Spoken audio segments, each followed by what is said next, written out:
Good morning guys. English course fees 2000 కి join అయ్యే చిట్ట చివరి అవకాశం today. So 26th August, that is from tomorrow, the fee is getting revised to 3000 rupees. English course ఎవరైనా join అవ్వాలనుకుంటే ఇవాళే last రోజు. సో ఉపయోగించుకోండి. You can still join at 2000 rupees. From tomorrow it is getting revised to 3000. There won't be any changes in this. Same with Bank and SSC Infinity. 6000 rupees కి present అందిస్తున్నాం lifetime వ్యాలిడిటీతో. Bank and SSC, even upcoming CET, right, CET pattern కూడా ఇందులోనే club చేస్తాం. CET prelims తర్వాత మళ్ళీ whatever is the mains, అది కూడా ఇందులో కవర్ అయిపోతుంది, వరి అవ్వాల్సిన పని లేదు. ఈవెన్ ఈ ఫీజు కూడా రేపటి నుంచి 8000 అయిపోతుంది. So people who are interested in joining, you can join today. UPSC infinity 40,000 కి ఈ డెడ్ చీప్ ప్రైస్ కి మీరు జాయిన్ అయ్యే చిట్ట చివరి అవకాశం లాస్ట్ 6 days. ఇవాళ 25th 31st వరకే టైం ఉంది. This is valid only till 31st. From 1st September it will be 50,000 with 5 installments, not 10 installments. అంటే పర్ ఇన్స్టాల్మెంట్ 10,000 పే చేయాలి. 5 installments లోనే టోటల్ పే చేయాల్సి వస్తుంది. 50,000 రూపీస్ పే చేయాల్సి ఉంటుంది. So people who are interested, ఈ 4-5 days లో మీరు జాయిన్ అయితే 40,000 కి మీరు అందుకుంటారు. లేదు అంటే 50,000 పే చేయాలి with 5 installments, 10,000 per installment pay చేయాల్సి ఉంటుంది. యూపీఎస్సీలో సబ్జెక్ట్ వైజ్ కోర్సెస్ అన్నిటికీ కూడా మనం కోర్స్ ఆఫర్ చేస్తున్నాం. 7,000 రూపీస్ ఆఫర్ చేస్తున్నాం. You get complimentary access to online test and it's prelims cum mains course, something that comes with lifetime validity. All courses కి polity, economy, history, geography, IR, ethics and integrity, current affairs అన్నిటికీ కూడా ఈ option ఉంది. Ethics and integrity ఈ Sunday start అవుతుంది. History ఇవాళ start అవుతుంది. You can join in any of these courses. Polity, economy already start అయ్యాయి. యూ కెన్ టేక్ దోస్ అయిపోయిన క్లాసెస్ మీరు రికార్డెడ్ వీడియోస్ లో చూడొచ్చు. మిగిలినవి లైవ్ కంటిన్యూ చేసుకోవచ్చు. పబ్లిక్ అడ్మినిస్ట్రేషన్ ఆప్షనల్ 20,000 కి ఆఫర్ చేస్తున్నాను with 4 installments. Again it comes with lifetime validity. 1st September start అవుతుంది. ఇంట్రెస్ట్ ఉన్న వాళ్ళు 5,000 రూపీస్ పే చేసి జాయిన్ అయిపోవచ్చు. Okay, it will be taught by me completely. Let's look at today's editorial. So it says back and forth, ముందుకి వెనక్కి, వెనక్కి ముందుకి, అలా అన్నమాట. Pakistan must fulfil it's FATF obligations by acting against terrorists. FATF అంటే financial action task force. ఇది 1980s లో, 89 అనుకుంటాను ఎగ్జాక్ట్ గా. ఒకసారి మీరు కామెంట్స్ లో పెట్టండి ఎగ్జాక్ట్ గా ఎప్పుడు ప్రారంభించబడింది అనేది. 1989 అనుకుంటాను, చెక్ చేయండి. అప్పుడు ప్రారంభించబడింది. సో G7 కంట్రీస్ దీన్ని ప్రపోజ్ చేశాయి. ప్యారిస్ దీని హెడ్ క్వార్టర్స్. FATF యొక్క ఆబ్జెక్టివ్ ఏంటంటే మనకి మనీ లాండరింగ్ యాక్టివిటీస్, అంటే ఇల్లీగల్ మనీ లాండరింగ్, ఒక చోట నుంచి ఇంకో చోటకి ఇల్లీగల్ గా ట్రాన్స్ఫర్ చేయడం, ఇట్లాంటి యాక్టివిటీస్ మీద ఒక కన్నేసి ఉంచుతుంది అనమాట. ఇది అన్ని డెవలప్డ్ కంట్రీస్, డెవలపింగ్ నేషన్స్ లో ఉన్న ఇట్లాంటి యాక్టివిటీస్ మీద ఒక it's like a global watch dog. Okay, చూస్తుంది. 2001 లో మనకి 9/11 అటాక్ జరిగిన తర్వాత యుఎస్ లో అటాక్ జరిగిన తర్వాత దీని యొక్క పరిధిలోకి టెర్రర్ ఫినాన్సింగ్ కూడా వచ్చింది. అప్పటి వరకు ఓన్లీ మనీ లాండరింగ్ వరకు మాత్రమే చూసేవాళ్ళు. తర్వాత నుంచి టెర్రర్ ఫినాన్సింగ్ కూడా, అంటే టెర్రరిస్ట్ యాక్టివిటీస్ కి ఫినాన్సింగ్ ఎవరైనా చేస్తున్నారా, ఆ యాక్టివిటీస్ కూడా ట్రాక్ చేయడం అనేది మొదలు పెట్టారు అనమాట. సో FATF ఇప్పుడు 39 మెంబర్ నేషన్స్ ఉన్నాయి. ఇండియా కూడా ఇందులో మెంబర్ నేషన్. FATF ఏం చేస్తుందంటే దీనికి అన్ని కంట్రీస్ కి డేటా అడుగుతుంది. టెర్రరిస్టులకు ఎవరైనా సపోర్ట్ చేస్తున్నారా లేదని చెక్ చేస్తుంది. వాళ్ళకి ఫినాన్సింగ్ చేస్తున్నారా లేదా చెక్ చేస్తుంది. అండ్ వీళ్ళు అనుకున్న రికమెండేషన్స్ ఫాలో అవ్వని వాళ్ళని డిఫరెంట్ లిస్టులు ఉంటాయి. గ్రే లిస్ట్, బ్లాక్ లిస్ట్ అని డిఫరెంట్ లిస్ట్స్ ఉంటాయి. అందులో ఒకవేళ FATF బ్లాక్ లిస్ట్ లోకి ఏదైనా కంట్రీ చేరితే దాని it will face lot of sanctions. Sanctions అంటే ఆంక్షలు. ఇంటర్నేషనల్ ఆర్గనైజేషన్స్ వాటిపైన ఆంక్షలు విధించే అవకాశం ఉంటుంది. అంటే వాళ్ళకి సపోర్ట్ ఇవ్వడం కానీ ఇట్లాంటివి తగ్గించేస్తారు అనమాట. ప్రస్తుతానికి పాకిస్తాన్ అనేది గ్రే లిస్ట్ లో ఉంది. ఓకే, పాకిస్తాన్కి ఒక డెడ్ లైన్ ఇచ్చారు. యాక్చువల్గా December 2019 డెడ్ లైన్. కొన్ని రికమెండేషన్స్ చెప్పి ఇవన్నీ మీరు ఇంప్లిమెంట్ చేయాలి. మీరు చాలా యాక్టివిటీస్, టెర్రరిస్ట్కి సంబంధించిన చాలా యాక్టివిటీస్ మేము చెప్పినట్టుగా ఫాలో అవ్వట్లేదు, వాళ్ళకి ఇంకా ఫినాన్సింగ్ వెళ్తుంది మీ వైపు నుంచి, ఆ లింక్స్ కట్ చేయాలి, కొన్ని పనులు చేయాలని చెప్పి ఇచ్చారు. ఆబ్లిగేషన్స్ పాకిస్తాన్ ఫుల్ఫిల్ చేయలేదు. అయితే పాకిస్తాన్ అదృష్టం కొద్దీ కరోనా వల్ల డెడ్ లైన్ అనేది ఎక్స్టెండ్ అయింది. ఈ ఎక్స్టెండ్ అయిన డెడ్ లైన్ ఇప్పుడు అక్టోబర్లో నెక్స్ట్ ప్లీనరీ సెషన్ ఉంది. ఆ లోపు వీళ్ళు చెప్పినవన్నీ కూడా పాకిస్తాన్ వాళ్ళు ఫినిష్ చేస్తే they will remain in grey list or will be removed from it. చేయకపోతే there is a possibility that Pakistan will move to black list. FATF black list లోకి వెళ్తే ఇంకా పాకిస్తాన్కి చాలా కష్టం అయిపోతుంది, ప్రపంచ దేశాల నుంచి సపోర్ట్ తగ్గిపోతుంది, కొన్ని శాంక్షన్స్ ఆంక్షలు విధించడం అనేది జరుగుతుంది అనమాట. సో టెర్రరిస్టుల పైన వీళ్ళు యాక్షన్ తీసుకోవాలి, FATF ఆబ్లిగేషన్స్ ని ఫుల్ఫిల్ చేయాలి పాకిస్తాన్, కానీ చేయట్లేదు యాక్చువల్గా. Pakistan's moves to tackle terrorism on its soil, particularly cross-border terrorism, have often been described as one step forward and one step back when it comes to the broader support terror groups have enjoyed within the country. So దీని అర్థం అవుతుందా? Pakistan's moves, Pakistan తీసుకున్న ఈ చర్యలు, actions ఏవైతే ఉంటాయో to tackle terrorism ని tackle చేయడానికి, హ్యాండిల్ చేయడానికి, ఆన్ ఇట్స్ సాయిల్ అంటే తన గడ్డ మీద, particularly cross border terrorism, especially border దగ్గర, ఇండియా పాకిస్తాన్ బార్డర్ దగ్గర వాళ్ళు ఎంకరేజ్ చేసిన టెర్రరిజం ని ట్యాకిల్ చేయడానికి వాళ్ళు ఏవైనా చేస్తున్నారా లేదా అనేది మనం చూస్తే have often been described as one step forward and one step backward. ఒక స్టెప్ ముందుకు అడుగు వేసినట్టు కనిపిస్తుంది, మళ్ళీ ఒక స్టెప్ వెనక్కి వేసినట్టుగా ఉంటుంది. సో ఎప్పుడు కూడా వాళ్ళు పర్పస్ఫుల్ గా అడుగు ముందుకు వెయ్యరు, టెర్రరిజం ని హ్యాండిల్ చేయాలి, ట్యాకిల్ చేయాలనే ప్రయత్నం సిన్సియర్ గా కనిపించట్లేదు అని దీని అర్థం. When it comes to the broader support terror groups have enjoyed within the country, ఎందుకంటే టెర్రరిస్ట్ ఆర్గనైజేషన్స్ అల్-ఖైదా కానీ, మనకి ఎస్పెషల్లీ LET, లష్కర్-e-తోయిబా కానీ, వీళ్ళందరూ కూడా అక్కడ చాలా సపోర్ట్ ని ఎంజాయ్ చేస్తున్నారు. దీనికి సంబంధించి మనం చూసినట్టయితే పాకిస్తాన్ యొక్క moves to tackle terrorism can be described as one step forward and one step backward. Thus, it would come as little surprise that within days of issuing a statutory regulatory order SRO listing that included Dawood Ibrahim, the LET's Zaki-ur-Rahman Lakhvi, and about 85 other designated terrorists, directing officials to implement the UNSC committee resolutions against them, Pakistan's Foreign Affairs Ministry denied that the listing was new. ఒక step ముందుకేసినట్టుగా కనిపిస్తూ మళ్ళీ వెనక్కి వేస్తున్నారని చెప్తున్నాం చూడండి. అందుకనే చూడండి, it would come as little surprise. Little అంటే అర్థం ఏంటి? వితౌట్ ఎనీ ఆర్టికల్, ముందు ఏ లేదు, ఆర్టికల్ లేకుండా లిటిల్ అంటే ఆల్మోస్ట్ నో అని అర్థం. It would come as no surprise అంటే సర్ప్రైజ్ ఏమీ కాదు, that within days of issuing a statutory regulatory order, ఒక ఆర్డర్ ఇష్యూ చేసింది పాకిస్తాన్. ఏం చేసింది?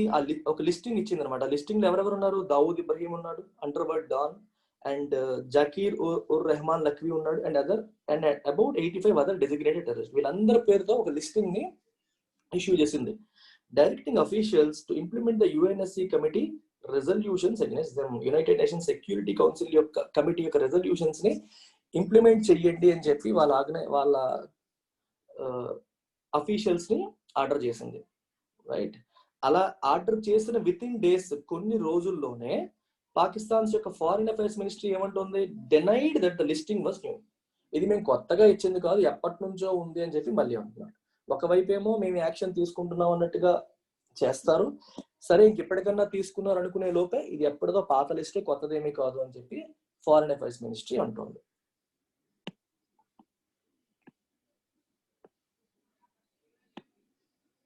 The listing had UNSC and Interpol information on at least 5 Pakistani passports and 3 Karachi addresses that belonged to Dawood, the former underworld don and the accused mastermind of Mumbai's 1993 blast. Okay, ఈ listing లో UNSC and Interpol information on at least 5 Pakistani passports and 3 Karachi addresses that belong to Dawood Ibrahim ఉన్నాయి. దావూద్ ఇబ్రహీం కి సంబంధించిన 3 Karachi addresses, 5 Pakistan passports, UNSC and interpole information వాటి మీద already ఉంది. ఆ details అన్ని కూడా లిస్టింగ్ లో రాశారు. ఎవరివి? దావూద్ ఇబ్రహీం ఎవరు? ముంబైలో 1993 బ్లాస్ట్ యొక్క మాస్టర్ మైండ్, అతనే సూత్రధారి. Okay, and is the prime accused అంటే ఆరోపణలు ఎదుర్కొంటున్న వ్యక్తి, అతనే చేశాడని చెప్పి ఆరోపణలు ఎదుర్కొంటున్న వ్యక్తి అని అర్థం అన్నమాట. However, the MFA says that the SRO did not imply an admission that he lives there. MFA ఏముంటుంది? SRO ఇప్పుడు ఇందాక రాసుకున్నాం, statutory regulatory order did not imply an admission that he lives there. అతను అక్కడ ఉన్నాడని చెప్పి ఒప్పుకున్నట్టు కాదంట. అతను టెర్రరిస్టే అంటుంది. పాకిస్తాన్ లో అతనికి 3 అడ్రస్లు ఉన్నాయనే విషయం కూడా అందులో రాశారు, 5 పాస్పోర్ట్లు ఉన్నాయనే విషయం కూడా అందులో మెన్షన్ చేశారు లిస్టింగ్ లో. కానీ ఇది మేము ఇష్యూ చేశాం కదా అంటే దావూద్ ఇబ్రహీం మా దేశంలో ఉన్నాడని మీనింగ్ కాదు అని చెప్పి మళ్ళీ మినిస్ట్రీ ఉంటుంది. Instead it argues the move was a routine one as a part of Pakistan's international commitments. ఇది రొటీన్ గా చేసేదే, కొత్త విషయం ఏమీ కాదు. మా పాకిస్తాన్కి ఇంటర్నేషనల్ కమిట్మెంట్స్ ప్రకారం మనం చేస్తున్న రొటీన్ యాక్టివిటీ తప్ప ఇది కొత్తదేమీ కాదు అని చెప్పి మళ్ళీ పాకిస్తాన్ వితండవాదం చేస్తాం. ఒకవైపు లిస్ట్ ఇచ్చింది, వీరందరినీ మేము డెసిగ్నేట్ చేస్తున్నాము టెర్రరిస్టుల కింద, యుఎన్ఎస్సి వాళ్ళు ఎవరైతే చెప్తున్నారో మేము కూడా అలాగే చేస్తున్నాము అని చెప్తూ వాళ్ళ అడ్రస్లు, వాళ్ళ ఫేక్ పాస్పోర్ట్స్, 5 పాకిస్తానీ పాస్పోర్ట్స్ అన్నిటి గురించి ఇన్ఫర్మేషన్ ఇస్తూ దీని అర్థం అతను ఇక్కడే ఉండడని కాదు అని చెప్తోంది. ప్లస్ ఇది రెగ్యులర్ యాక్టివిటీ, ఇందులో కొత్తదనం ఏమీ లేదని మళ్ళీ ఉంటుంది. Accordingly, but Pakistan is required to align its domestic terror listings with those issued by the UNSC's ISIL and Al-Qaeda Sanctions Committee. Al-Qaeda మరియు ISIL అనేది కూడా ఒక టెర్రరిస్ట్ ఆర్గనైజేషన్. సో ఈ రెండింటి కోసం ఒక శాంక్షన్స్ కమిటీ ఏర్పాటు చేశారు యుఎన్ఎస్సిలో. శాంక్షన్స్ కమిటీ అంటే ఆంక్షలు, వాటి మీద కొన్ని ఆంక్షలు అంటే అర్థం ఏంటంటే వాటికి ఫినాన్స్, వాటికి మనీ రాకుండా కట్ చేయడం, లింక్స్ ని కట్ చేయడం, వాటికి సపోర్ట్ లేకుండా చేయడం, ఇట్లాంటివన్నీ చేస్తారు అన్నమాట. ఓకే, కొన్ని పెనాల్టీస్, పనిష్మెంట్స్ ని మనం ఆంక్షలు, శాంక్షన్స్ అంటాం ఇంటర్నేషనల్ లాంగ్వేజ్ లో. నేను చాలా సార్లు పాత ఎడిటోరియల్స్ లో చెప్పాను, there are 2 words, sanctions and మనకి ఇంకొక పదం గుర్తురావట్లేదు నాకు. శాంక్షన్స్ అంటే ఇంటర్నేషనల్ గా మనం ఫాలో అవ్వాల్సిన ఆబ్లిగేషన్స్ ఫాలో అవ్వకపోతే మనకి విధించే అఫీషియల్ పెనాల్టీస్ ని శాంక్షన్స్ అంటారు. దీనికి ఆపోజిట్ కన్సెషన్స్. కన్సెషన్స్ అంటే అర్థం ఏంటంటే మనం ఏదన్నా ఆబ్లిగేషన్స్ ని సక్సెస్ఫుల్ గా ఫుల్ఫిల్ చేయడం వల్ల మనకి ఇంటర్నేషనల్ కమ్యూనిటీస్ కానీ, ఒక పెద్ద కంట్రీ కానీ మనకి ఏదైనా బెనిఫిట్ ఇచ్చింది అనుకోండి, వాటిని కన్సెషన్ అంటాం. శాంక్షన్, కన్సెషన్ మనం రెగ్యులర్ గా మనం అర్థం చేసుకున్నప్పుడు ఎలా అర్థం చేసుకుంటాం? శాంక్షన్ చేశారు, మాకేమో స్కాలర్షిప్ శాంక్షన్ అయింది, ఆ మీనింగ్ వేరు. కన్సెషన్ వచ్చింది, ఫీజు తగ్గించారు, కన్సెషన్ వచ్చింది, అది మనం రెగ్యులర్ గా అర్థం చేసుకునే మీనింగ్. కానీ ఇంటర్నేషనల్ రిలేషన్స్ లో, ఎస్పెషల్లీ ఈ యాక్టివిటీస్ కి, కంట్రీస్ మధ్యలో ఉన్న యాక్టివిటీస్ లో శాంక్షన్స్, కన్సెషన్స్ అనే పదాలు వాడుతూ ఉంటారు. శాంక్షన్, ఫర్ ఎగ్జాంపుల్ ఇరాన్ చూడండి, న్యూక్లియర్ టెస్టులు చేయకూడదు అని చెప్పి దాని మీద ఆబ్లిగేషన్ ఉంది, ఒక ఒప్పుకున్నారు, అయినా సరే చేశారనుకోండి, అప్పుడు ఏం చేస్తారు? దానిపైన యునైటెడ్ నేషన్స్ కానీ, అమెరికా కానీ శాంక్షన్స్ విధిస్తుంది. శాంక్షన్స్ అంటే అర్థం ఏంటి? ఈ దేశంతో ఎవరు మీరు ట్రేడ్ చేయకూడదు, ఈ దేశం దగ్గర ఎవరు ఆయిల్ కొనకూడదు, ఈ దేశానికి బెనిఫిట్స్ ఇవ్వకూడదు, ఇట్లాగా ఆర్థికంగా వాళ్ళని దెబ్బతీసే కొన్ని కార్యక్రమాలు చేయడం, వాటిని శాంక్షన్స్ అంటాం. అట్లా కాకుండా ఇంకా ఏదైనా కంట్రీ అన్ని ఆబ్లిగేషన్స్ ని సక్సెస్ఫుల్ గా ఫుల్ఫిల్ చేసి పద్ధతిగా ఉందనుకోండి, then that country might get concessions, కొన్ని అడిషనల్ బెనిఫిట్స్ ఇస్తారు, వాటిని కన్సెషన్స్ అంటాం. సో ఐఆర్ లో ఈ పదాన్ని ఈ రకంగా అర్థం చేసుకోవాలి. ఓకేనా? సో పాకిస్తాన్ ఏం చేయాలి? యుఎన్ఎస్సి వాళ్ళ లిస్టింగ్ ప్రకారమే వీళ్ళ లిస్టింగ్ కూడా ఉండాలి. ఎందుకంటే వీళ్ళు యునైటెడ్ నేషన్ సెక్యూరిటీ కౌన్సిల్ ఎవరినైతే టెర్రరిస్ట్ అని చెప్తుందో వాళ్ళు పాకిస్తాన్ టెర్రరిస్ట్ అని చెప్పట్లేదు. అందుకని ఇప్పుడు పాకిస్తాన్ తన ఇంటర్నేషనల్ కమిట్మెంట్స్ ఫుల్ఫిల్ చేయాలంటే వాళ్ళని కూడా టెర్రరిస్ట్ అని చెప్పి లిస్ట్ చేయాలి. లిస్ట్ చేసి వాళ్ళకి వాళ్ళ దేశంలో అందుతున్న సహాయ సహకారాలన్నీ కట్ చేయాలి. వాళ్ళ యొక్క బ్యాంక్ అకౌంట్స్, ఫినాన్షియల్స్ అన్ని కూడా ఫ్రీజ్ చేయాలి. అది ఇప్పటి వరకు చేయట్లేదు. కానీ అదే అంటున్నారు, ఈజ్ రిక్వైర్డ్ టు అలైన్ చేయాలి. వాళ్ళ యొక్క ప్రాసెస్ ని యుఎన్ఎస్సి వాళ్ళ ప్రాసెస్ తో, శాంక్షన్స్ కమిటీ యొక్క ప్రాసెస్ తో అలైన్ చేయాలి అని చెప్పంటున్నారు. Thus far, ఇప్పటి వరకు the domestic listing maintained under country's Anti-Terrorism Act by the National Counter-Terrorism Authority had not included either Dawood or Lakhvi, who was tried briefly for the 26/11 attacks but was granted bail in 2014. ఈ లఖ్వీ అనే candidate LET, Lashkar ఏ తోయిబాకి సంబంధించిన వ్యక్తి. ఇతన్ని who was tried అంటే అర్థం ఏంటి? ఇక్కడ ప్రయత్నించారని కాదు. ట్రై అంటే లీగల్ విచారణ, లీగల్ గా అతని పైన విచారణ జరిగింది. ట్రయల్ అంటే లీగల్ గా విచారణ జరపడం. ఓకే, బ్రీఫ్లీ 26/11 అటాక్స్, ఇండియాలో ముంబైలో జరిగిన అటాక్స్ ఇవి. 26/11 అటాక్స్ విషయంలో ఇతని పైన లీగల్ విచారణ జరిగింది, కానీ 2014లో బెయిల్ ఇచ్చేశారు. సో వీళ్ళిద్దరిని ఇప్పటి వరకు కూడా వాళ్ళ పాకిస్తాన్ యొక్క NACTA వాళ్ళ డొమెస్టిక్ లిస్టింగ్ లో వీళ్ళిద్దరిని ఇప్పటి వరకు ఇంక్లూడ్ చేయలేదు. Had not included. ఎవరెవరిని? దావూద్ ని, లఖ్వీని, ఇద్దరిని కూడా ఇప్పటివరకు ఇంక్లూడ్ చేయలేదు.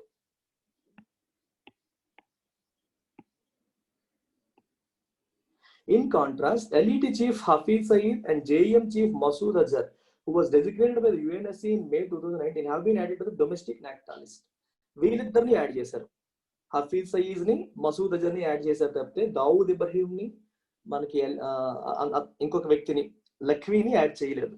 The MFA also claims that the listing that included Dawood and Lakhvi had been issued earlier, a claim countered by Indian government sources who say this is a first. Pakistan యొక్క ministry of foreign affairs ఏమంటున్నారు? దావూద్ ఇబ్రహీం ని, లఖ్వీని add చేసిన list అనేది ఇది కొత్తది కాదు, పాతదే, ఇంతకు ముందే యాడ్ చేశామని చెప్పి చెప్తున్నారు. కానీ ఇండియా దాన్ని ఎలా కౌంటర్ చేస్తుంది? ఈ క్లెయిమ్ అంటే పాకిస్తాన్ చెప్తున్న మాట, క్లెయిమ్ కి చాలా మీనింగ్స్ ఉన్నాయి. If you claim something that means నువ్వు ఒక మాట చెప్పావు, నువ్వు చెప్పిన మాట. హిజ్ క్లెయిమ్స్ అన్నావు అనుకోండి, అతను చెప్పిన మాటలు, అతను చెప్పిన స్టేట్మెంట్స్ అని అర్థం. I have a claim on the property, property మీద నాకు హక్కు ఉంది అంటే క్లెయిమ్ అంటే హక్కు, ఎంటైటిల్మెంట్, రైట్ అనే మీనింగ్ కూడా ఉంది. Okay, corona claimed 50,000 lives in India. Corona మహమ్మారి భారతదేశంలో 50,000 మంది ప్రాణాలని బలిగొన్నది అంటే తీసేసుకుంది, ప్రాణాలు హరించింది అనే మీనింగ్ కూడా వస్తుంది క్లెయిమ్ కి. This road accident claimed 5 lives. ఈ రోడ్ యాక్సిడెంట్ 5 ప్రాణాలని హరించింది. సో క్లెయిమ్ కి రకరకాల మీనింగ్స్ ఉంటాయి. ఇక్కడ క్లెయిమ్ అంటే వాళ్ళు చెప్పిన మాట. Countered by Indian government sources who say this is a first. Indian government ఏమంటుంది, ఇదే ఫస్ట్ టైం వాళ్ళిద్దరిని వీళ్ళు డెసిగ్నేట్ చేయడం, ఇంతకుముందు చేయలేదు అని చెప్పి ఇండియన్ గవర్నమెంట్ అంటుంది. పాకిస్తాన్ యొక్క మినిస్ట్రీ ఏమంటుంది, లేదు ఇంతకు ముందే చేసాము, ఇది కొత్త లిస్ట్ కాదని పాకిస్తాన్ అంటుంది.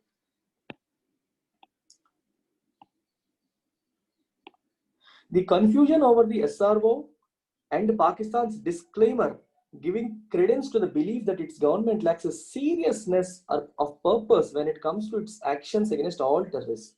ఈ కన్ఫ్యూజన్ బట్టే మనకు అర్థం అవుతుంది. ఒకవైపు SRO లిస్ట్ చేసింది, స్టాట్యుటరీ రెగ్యులేటర్ ఆర్డర్ లిస్ట్ చేసి వీరిద్దరు టెర్రర్ డెసిగ్నేట్స్ కింద లిస్ట్ చేసింది ఇంకో 85 మందితో పాటు. ఇంకోవైపు ఇదేం కొత్తదేం కాదు, పాతదే, ఇదేమి దీనికి ఇంపార్టెన్స్ లేదు అని చెప్పి ఇంకోవైపు ఉంటుంది. అంటే ఒకవైపు ఇంటర్నేషనల్ కమ్యూనిటీని ఇంప్రెస్ చేయడం కోసం, FATF శాంక్షన్స్ తప్పించుకోవడం కోసం ఒక కార్యక్రమం చేస్తూ, ఇంకోవైపు ఇంటర్నల్ గా వస్తున్న ప్రెజర్ని ఎదుర్కోవడం కోసం అదేం పెద్దది కాదు అని చెప్పి మళ్ళీ డౌన్ ప్లే చేస్తుంది. ఈ బ్యాక్ అండ్ ఫోర్త్ యాక్టివిటీ దేనికి మనకి give క్రెడెన్స్ to the belief that. Belief అంటే ఏంటి, మనం పాకిస్తాన్ విషయంలో మనం ఏం నమ్ముతుంటాం ఎప్పుడు కూడా, believe that it's government lacks the seriousness of purpose when it comes to its actions against terrorist. టెర్రరిస్టుల విషయంలో యాక్షన్ తీసుకునే విషయంలో పాకిస్తాన్ గవర్నమెంట్ కి సీరియస్నెస్ లేదు అని అందరం అనుకుంటా ఉంటాం. బిలీఫ్, ఆ బిలీఫ్ కి ఇంకొంచెం బలం చేకూర్చేలాగా, ఆ బిలీఫ్ కి క్రెడిబిలిటీ పెరిగేలాగా, క్రెడెన్స్, బిలీఫ్ కి ఇంకొంచెం నమ్మకం చేకూర్చేలాగా, మనం ఆ నమ్మకం ఇంకొంచెం బలపడేలాగా పాకిస్తాన్ చేస్తున్న పనులు ఉన్నాయి. బేసికల్ గా ఈ కన్ఫ్యూజన్ ఏదైతే ఉందో చెప్పాను కదా, SRO లిస్టింగ్ ఇస్తుంది ఒక పక్క, ఇంకో పక్క ఇది కొత్తది కాదు అంటుంది. ఈ కన్ఫ్యూజన్ అనేది ఈ నమ్మకాన్ని ఇంకొంచెం బలపరిచేలాగా ఉంది. If in fact the SRO had named these terrorists in past orders, then why has it failed to add them to its domestic listing? ఒకవేళ నిజంగా వాళ్ళని ఈ SRO స్టాట్యుటరీ రెగ్యులేటరీ ఆర్డర్ అనేది వాళ్ళని ఇంతకు ముందే వాళ్ళ పాస్ట్ ఆర్డర్స్ లోనే వాళ్ళ పేర్లు పెడితే డొమెస్టిక్ లిస్టింగ్ లో ఎందుకు వాళ్ళ పేర్లు లేవు? డొమెస్టిక్ లిస్టింగ్ అంటే నాక్టా అని చెప్పాను మీకు ఇంతకు ముందు. ఇక్కడ ఫస్ట్ పారాగ్రాఫ్ లో రాశారు చూడండి.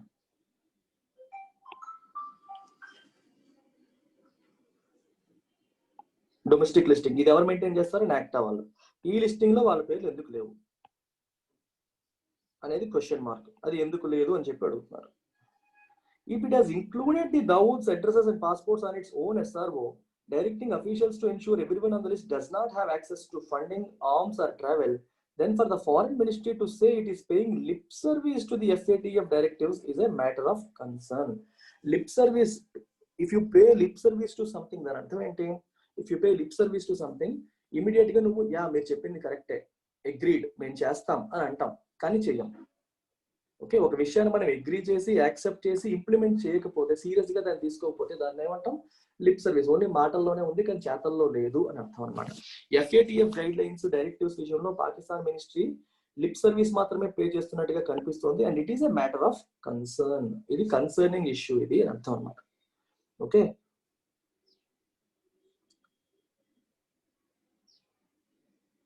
ఒకవైపు ఏమో ఇటు ఇంక్లూడ్ చేసింది లిస్ట్ లో అఫీషియల్స్ అందరినీ కూడా డైరెక్ట్ చేసింది ఏమని, డస్ నాట్ హ్యావ్ యాక్సెస్, వాళ్ళకి యాక్సెస్ టు ఫండింగ్ లేదు, ఆర్మ్స్ కి, ట్రావెల్ కి, ఫండింగ్ కి మనం ఏమీ ఇవ్వట్లేదు అని ఒకవైపు చెప్తోంది. చెప్తూ ఇంకోవైపు ఈ లిస్ట్ కొత్తదేమీ కాదు, ఇదేదో ముందుకు పాత లిస్ట్ ఏది, డొమెస్టిక్ లిస్టింగ్ లో వాళ్ళు పెట్టట్లేదు, ఇవన్నీ చేస్తుంది. అంటే ఒకవైపు ఏమో మేము చేస్తున్నాం అన్నట్టుగా కలరిస్తుంది, ఇంకోవైపు ఇన్ రియాలిటీ యాక్చువల్ గా ఏమీ చేయట్లేదు. అందుకే నేను ఏమంటా, మనం it is paying lip service to FATF directives.